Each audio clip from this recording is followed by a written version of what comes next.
Okay, our next game is Order of Operation Bowling.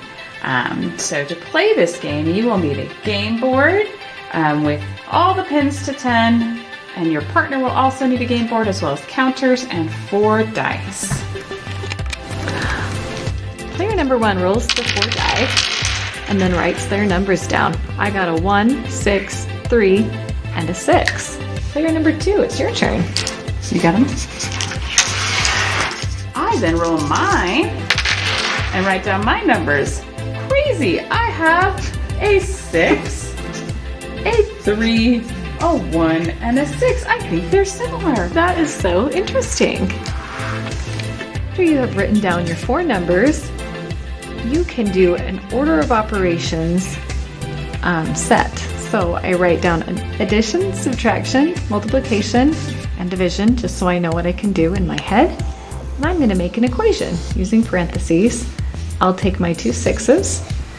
I will have 6 plus 6, and then I will have 3 subtract 1, and I'm going to decide to subtract them.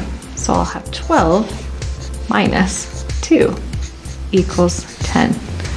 So I go over here to my bowling pin page and I put a marker on the 10. I knocked over the 10 pin. Woohoo! And then it's my partner's turn. Okay.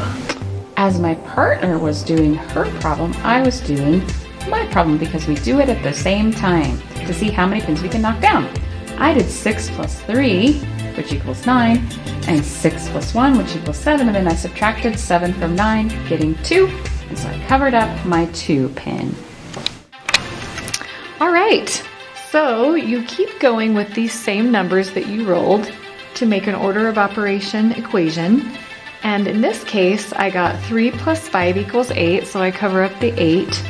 And then you continue to go with your scratch paper doing equations with these same 4 numbers until you have knocked down as many pins as you can.